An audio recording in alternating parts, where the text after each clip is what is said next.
For thousands of years, aloe vera has been considered a magical medicinal plant. Even the Aztecs used it as a miracle drug to treat many diseases. Traditional medicine appreciates its detoxification, purging, acid neutralization and fat reduction. According to modern research, it has a positive effect on blood sugar levels and blood lipid concentration, including cholesterol levels. But aloe vera is not always aloe vera. Real aloe vera, the Aloe barbadensis, is a desert lily and is cultivated in arid regions, primarily in Central and South America. The effects of aloe vera are strongly dependent upon how it is processed, and the differences already begin with how it is harvested. In order to avoid damaging the plant, the leaves should ideally be cut by hand.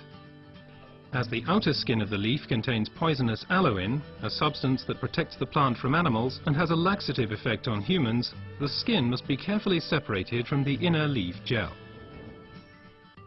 This leaf gel is the most valuable part of the aloe vera plant. The gel has been proven to contain over 150 vital substances, such as vitamins, enzymes, polysaccharides and trace elements. It's this unique combination of ingredients and the way in which they interact with each other that results in the healing effect. One of the most important plant substances is asiminan, which has a positive effect on the immune system and can also reduce inflammations and free radicals. The result, the oxygen supply improves. Let's take a closer look at this fact. Blood is supplied with oxygen in the lungs and then transports it via the blood vessels into the cells. The large blood vessels branch out, becoming smaller and smaller, until they turn into tiny capillaries. Capillaries, by the way, are the smallest blood vessels. This is where the oxygen passes over from the blood vessels into the cells.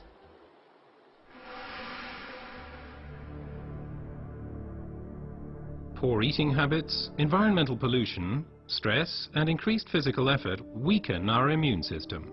Free radicals have an easier time of things and can cause microinflammations throughout the body. These inflammations can damage blood vessels and result in a thickening of the fine capillary walls. This swelling constricts the flow of blood, slowing down the blood cells on their way through the capillaries, which, as a result, impedes the oxygen supply. And it's here that the aloe vera acts. It reduces the swelling on the capillary walls. The blood cells can flow faster again, and the oxygen supply is improved. Furthermore, toxins and impurities are removed more quickly. The latest studies have revealed that other natural substances can improve the effects of aloe vera even further. These substances primarily include silicon, but they also include evening primrose and alkaline minerals. But first let's look at silicon a bit more closely. For our bodies, silicon is life essential and a structure-building element. We already know it as quartz sand as it occurs in stones and cement.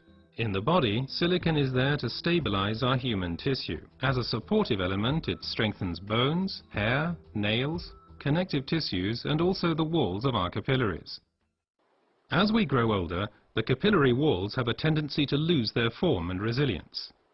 They can literally collapse, interrupting the blood flow. At the worst, this can lead to a stroke or a heart attack. Silicon strengthens and supports the capillary walls, thereby keeping the bloodstream open. As a result, the erythrocytes can now supply the cells with oxygen more efficiently. Silicon in its original form as quartz sand cannot be absorbed at all by the human body. Alternatives can, however, be found in nature. An ideal plant-based source is the stinging nettle. It is rich in natural silicon, which can be better absorbed by humans. Optimum oxygen supply is not only dependent on the capillaries, but also on the condition of the blood itself. Only when blood is liquid enough can it pass through the narrow capillaries.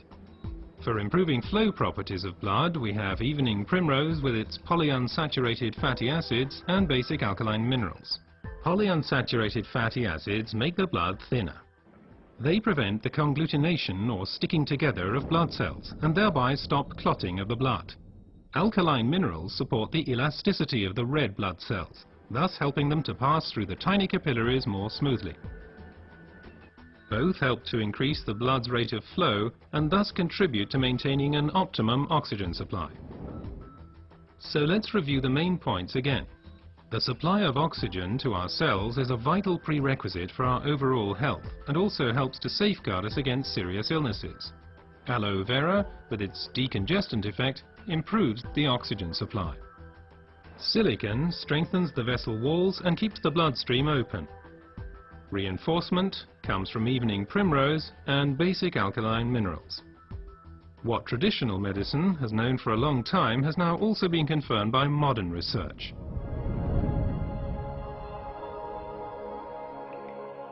Aloe vera improves your oxygen supply and therefore your general health.